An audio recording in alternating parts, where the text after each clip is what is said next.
On your Wednesday episode of Locked On Raptors, how many wins would equal success for the Raptors this coming season? What things could spell doom for this era of Raptors basketball? Plus, a whole lot of much stupider questions than that. It's a mailbag on a Wednesday. Thanks for hanging.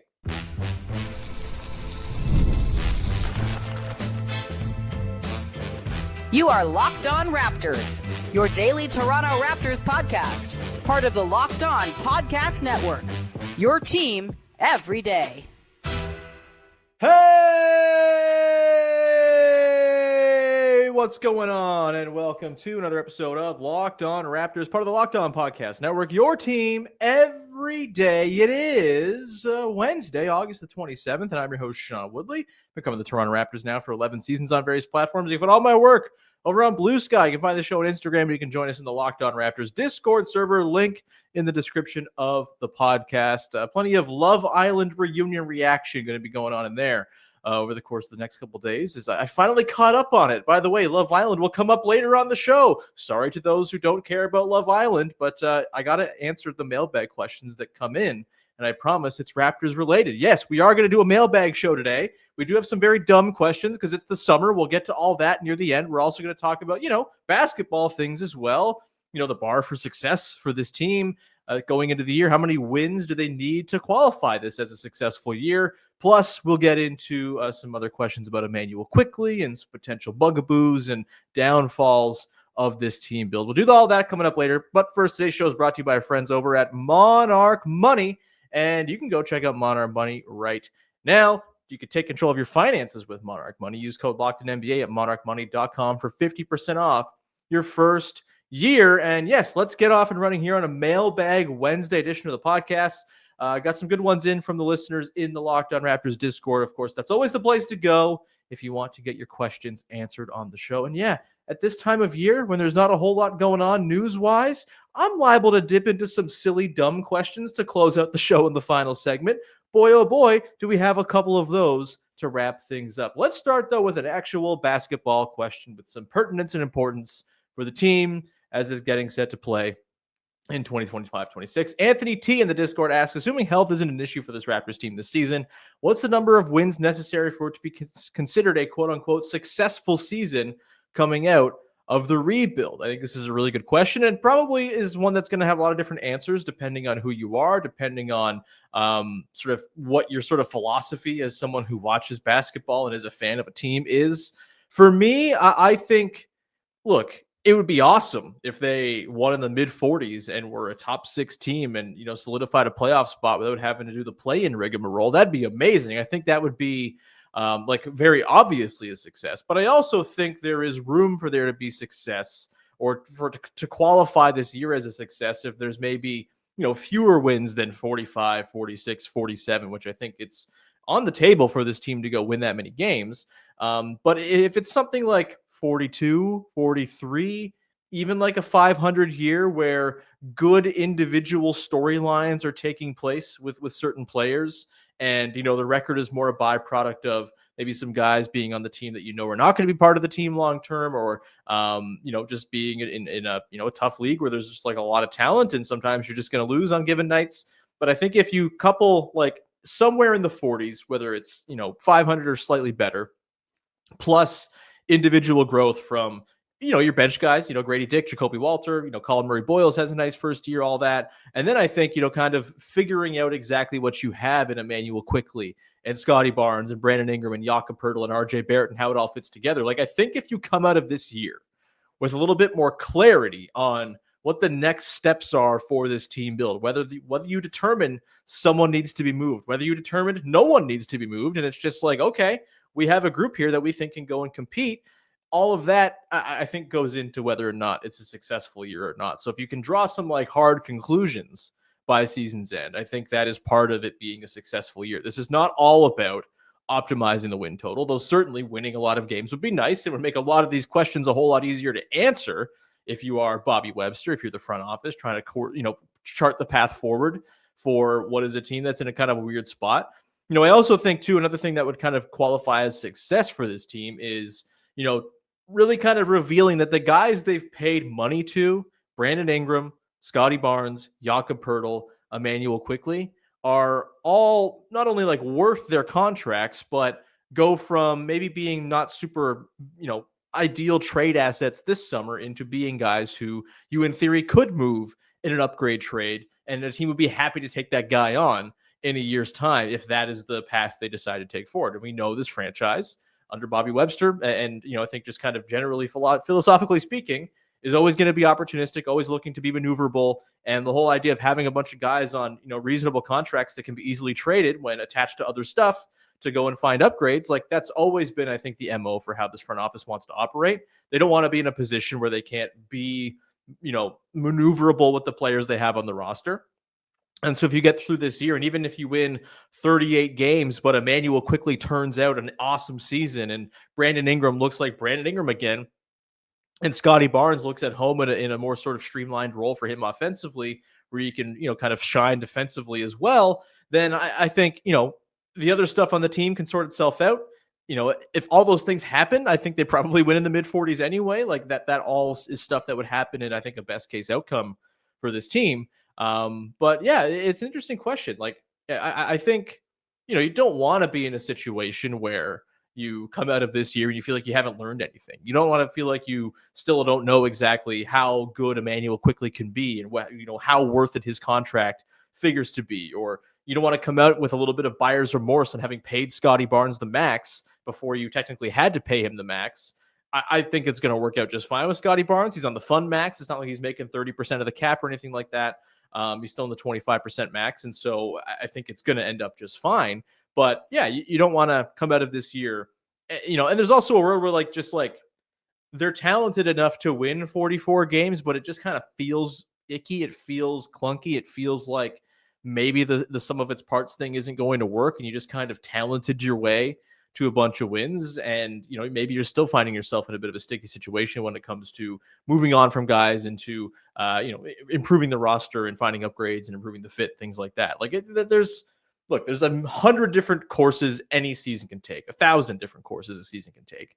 I think they've set themselves up roster wise to be in a pretty good position to have success, especially in a not very good Eastern Conference. I don't think this is doomed to be like a lost year, barring some really bad injury luck. And knock on wood, if that happens, I mean, you also just kind of got to throw your hands up. Yes, they've invested in a guy in Brandon Ingram who is injury prone, sure, or has been in the past. But Immanuel Quickley has been generally quite durable outside of last season. Scotty Barnes plays through everything and generally has played, every game except for when he missed a couple of sort of adjacent stretches at the end of one year, the start of last year, with some weird freak injuries. Jakob Poeltl, you can kind of bank on 65 games from him at this point. RJ Barrett's been pretty durable. I think there's reason to believe that they can avoid the hell year of injury that they've had in the last couple seasons, that they've had in a few recent years, right? Where you had big OG Anunoby injuries in the past, or Pascal Siakam missing time out of the gate. I'm hopeful. Obviously, you can never account for when the injury bug's going to bite, but barring that happening, I do think this roster is set up in a position to find itself at the end of the year looking like, okay, yeah, this was a pretty successful year as far as moving things forward, as far as taking a leap. And then if things go horribly, we talked about this last week with the best and worst case scenarios. If things go really badly and they win, in the mid 30s or low 30s, and it just does not look like it's working and everyone's contract looks as bad or worse than it does right now, then yeah, you're in a really tough situation. I don't think that's going to happen. I think that's not the most likely avenue this season takes. It's still on the table though, and so you got to consider it. But yeah, all told, if I'm just going a pure win total to answer the question, I've kind of beat around the bush a little answering this question from Anthony. 44 wins, is that feels probably right. If you get 44 wins, I don't think there's really any way you're looking at it as not mostly pretty successful. Again, individual storylines with players could vary and sort of change your opinion, and there could be some gray area there. But if you get into the mid 40s, I think you're probably feeling pretty good about where things are headed with this team. And I think to get there, it probably means that a lot of good things have happened individually with a lot of these guys. We'll come back on the other side. We got some other questions regarding this team build, including, if we look ahead in the future and we look back on this era of the team, what will the downfall have been if things go poorly? We'll get to that and much more on your Mailbag Wednesday edition of the podcast coming up in just one sec. Today's show is brought to you by friends over at Monarch Money. Most people can't name all their financial accounts or even what they're worth, whether it's 401ks, properties, or investments. And when you don't have the full picture, you can end up leaving money on the table. That's why there's Monarch Money. It's an all-in-one personal finance tool that brings your entire financial life together in one clean, easy-to-use interface on your laptop or on your phone. Monarch is built for people with busy lives. If you put off organizing your finances, that's me. I hate doing admin. Talk about it all the time. Admin sucks. Monarch Money is here to help me do the admin that I do not want to do, puts all of my accounts in one place, my wife's accounts, my accounts, our shared accounts, everything. We can see exactly where our money is going. And guess what? A lot of money is going to diapers these days with a newborn guy now living in our house. Anyway, go check out Monarch Money. Don't let the financial opportunity slip through the cracks. By going to Monarch Money, you can use the code LOCKEDONNBA at monarchmoney.com in your browser for half off your first year. That's 50% off your first year at monarchmoney.com with the code LOCKEDONNBA. Go check it out. Back at it here on your Wednesday edition of the Locked On Raptors. We've got more mailbag questions. Again, we'll get to some just sicko questions coming up later on. And like not at all basketball related ones. Got to throw the freaks a bone sometimes when they send me questions that have nothing to do with basketball, even when I ask for questions about basketball. But that's fine. It's August 27th. This next one is basketball related. It comes from Nico in the Discord asking, in hindsight, the last iteration of a quote-unquote competitive Raptors team clearly undervalued guard skills. If things go south with this Raptors squad, what are we going to point to in 5 years as the overlooked flaw? Could it be guard skills?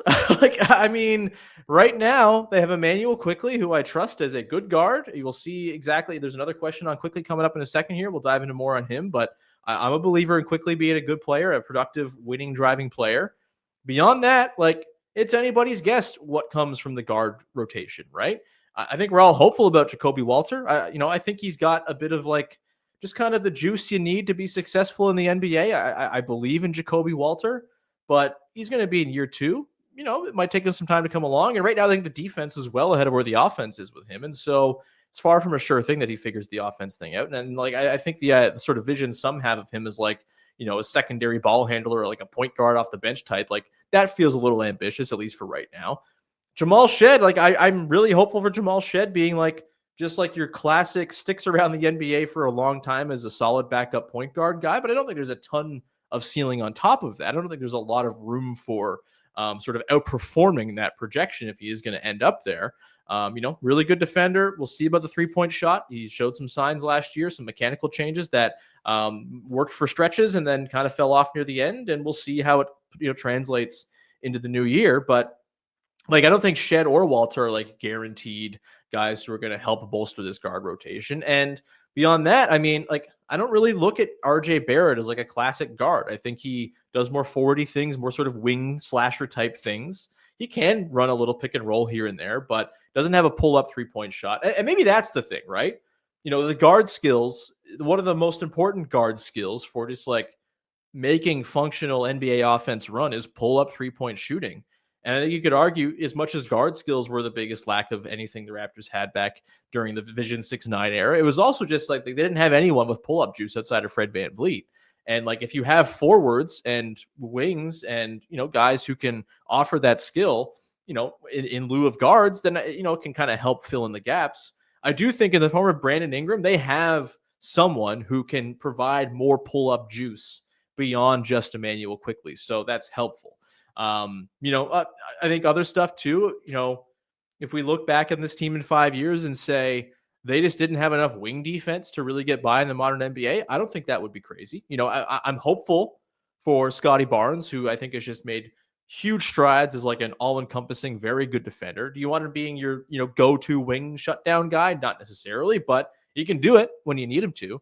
I'm hopeful for Colin Murray-Boyles in that regard as well. I think Jacoby Walter has a lot of really nice defensive upside as a guy who guards 1s, 2s, and 3s once he finally reaches his peak. But I think you look at right now the way the roster is constructed, you've got RJ Barrett and Brandon Ingram as your 2 and 3. You've got Ochai Agbaji, who I think is a bit of a mixed bag defensively. I think he's got something in there.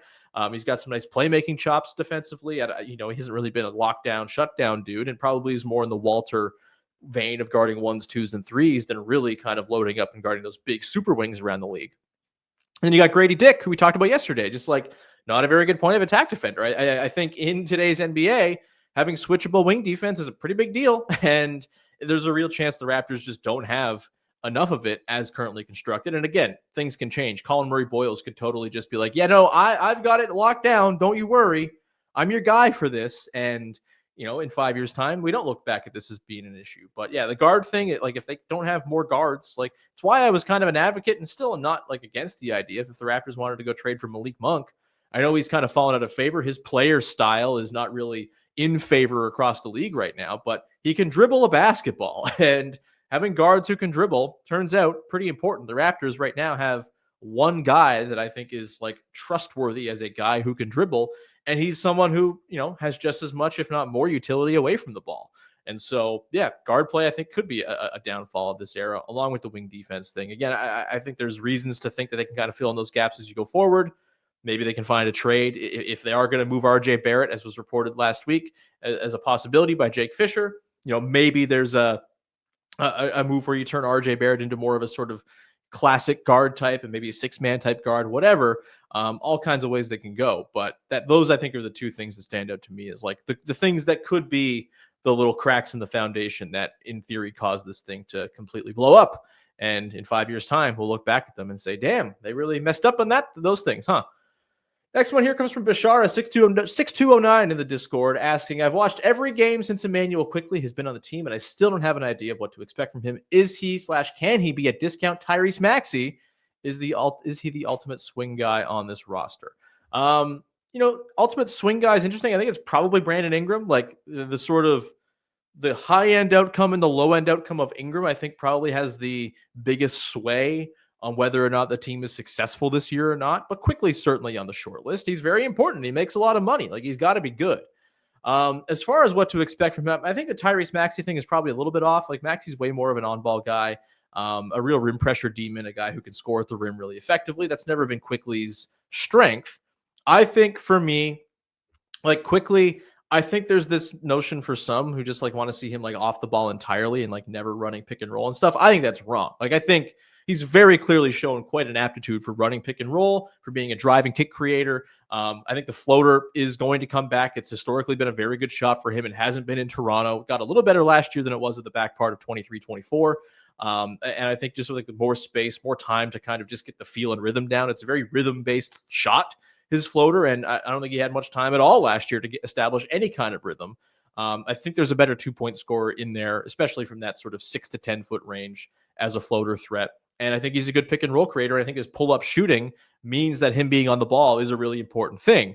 But I do think like unleashing him away from the ball in sort of a Steph Curry light style where he maybe brings the ball up, moves off of it, and is constantly just skittering around. And again, I'm like not to invoke Steph Curry because Steph Curry is an all-timer. Emmanuel Quickley is not that. I'm not doing that. And if you can't understand what I'm saying here, then work on reading comprehension or listening comprehension. Either way, not to get angry at people misconstruing things I say preemptively, but I think the way the Warriors use Steph Curry at his peak, he wasn't running 1,000 pick and rolls a game, much to the chagrin sometimes of Warriors fans. It was he's going to bring the ball up, he's going to get off the ball, and his gravity, the way you use him in concert with other players and screening actions, split actions, whatever it might be away from the ball, that really unleashes him and just changes the dynamics entirely of your offense. It leaves it so there's always stuff to poke at. The gravity of a player like Quickley, who was one of the best high-volume three-point shooters on and off the ball in basketball, full stop. This is a true fact about Immanuel Quickley. If you're able to unleash that part of his game and, use him to create space for Brandon Ingram and Scotty Barnes to go and create advantages, like, I think that's a really brilliant use for him. So, like, I really just think like a hybrid on and off ball role for him where, he runs a lot of pick and roll. I think the second unit, if you can kind of roll him out there with like Jakob Poeltl as the spine of second unit lineups, I think that would be a great way to, utilize his on-ball craft and his pick and roll play and his pull-up shooting. And then maybe when he's more playing with Ingram and Scotty, he operates a bit more off the ball. Not to say he won't be on the ball some during those situations too, but I think there's just like a lot of ways you can deploy him. Like I think he's a really interesting offensive player who just like has been the victim of circumstance and injury and being on a team that hasn't been trying for the last 2 years. I do think Quickly playing for a team that is trying to win, it's going to be a huge year for him. I would expect it's going to be a career year for him. I think he's in line to just like kind of prove that he's in fact good and not bad and not this horrible albatross contract. Like I feel like of anyone on the team between now and the end of next season, I think he's probably the guy who the sort of consensus opinion is going to shift on the most, because I think the situation is set up for him to be very successful. It's not going to be Tyrese Maxey. Tyrese Maxey is very, very good, sort of borderline All-NBA at his best. But I do think, even if Quickley defies like a clear, obvious comparison, I've thrown out Mike Conley in the past. He's less of the point guard than Mike Conley is, of course.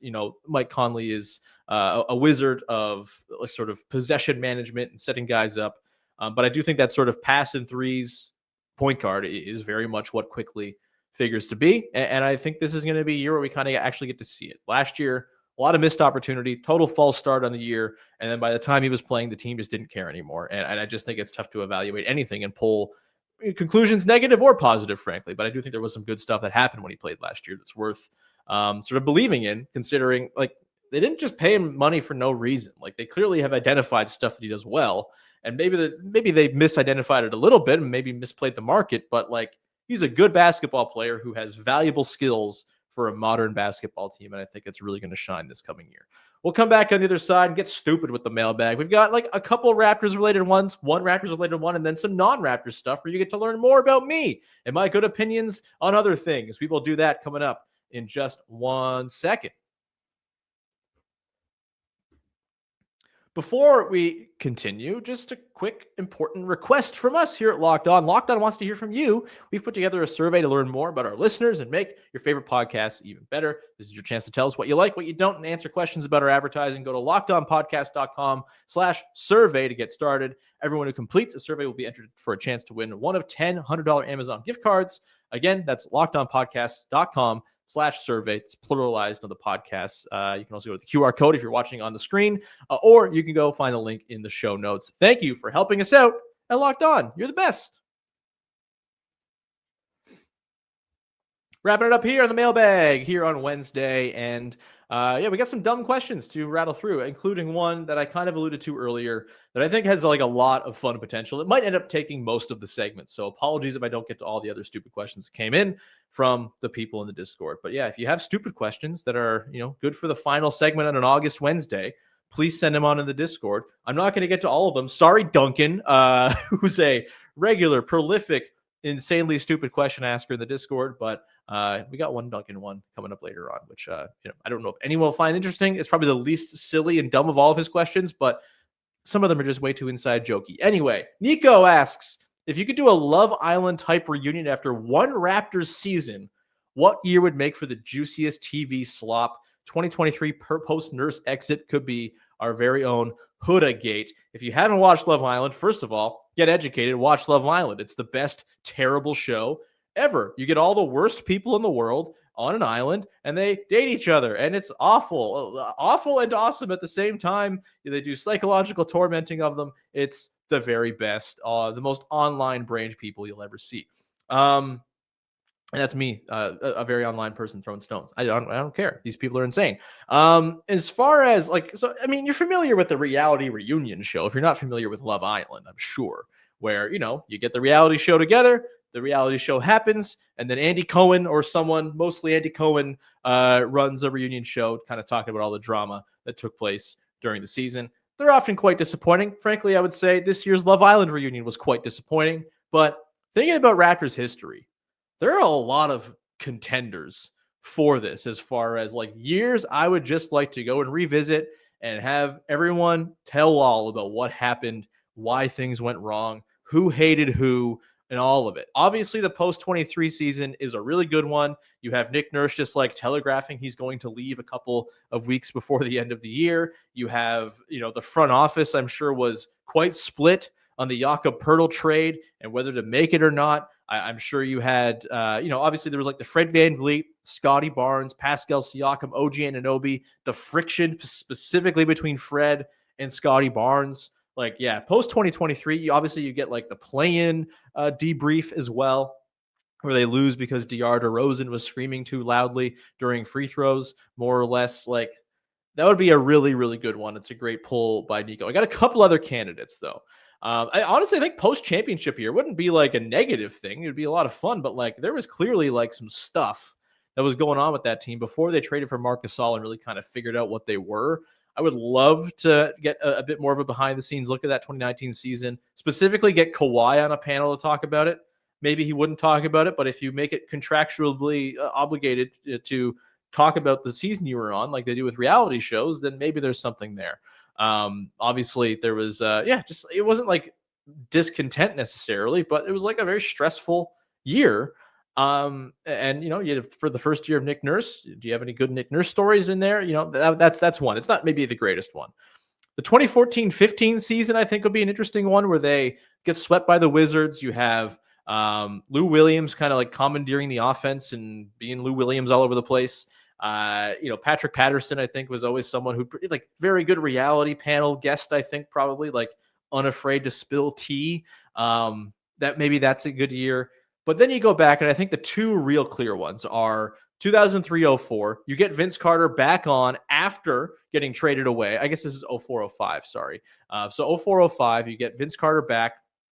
You've got, I think, Sam Mitchell very early on, just like being mean to everyone. I believe that's the 0-0-0-0 year where he talks about Jerome Moiso and Pop So after a game. I think they really lose to the Wizards. Pretty grim stuff. And obviously you get like the full debrief of the Vince Carter trade as he's, wearing his Brooklyn or New Jersey Nets gear on the panel. That's a pretty good one. The answer for me, though, is 2009-10, the Hedo Turkoglu year and the departure of Chris Bosh. Hedo Turkoglu was such a instant bust with the Raptors. It was such a disappointing year. I think that's just like, I got to know exactly what the hell happened there, right? Like he comes to Toronto, he's out of shape. Like in the preseason, he's talking about how he's out of shape, and there's reporting about how he's just like not feeling it. You have obviously Chris Bosh like getting hurt near the end of the year, and won't he come back? And is he quitting on the team and all of that?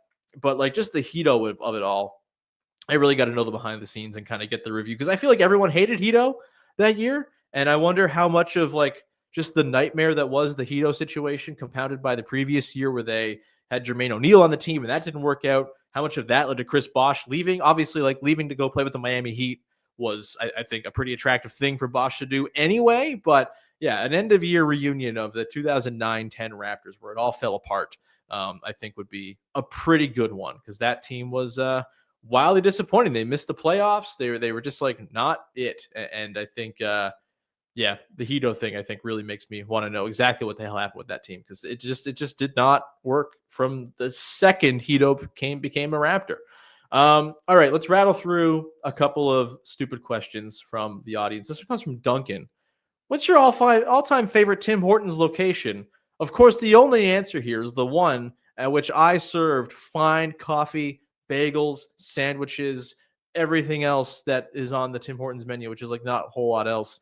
At King and Wilson in Oshawa, baby. The King Wilson location, a place where one time I was working and a guy came in from the parking lot and his ass was bleeding because he got stabbed in the butt by someone over an argument about cars. Baby. King and Wilson I think it's still open in Oshawa.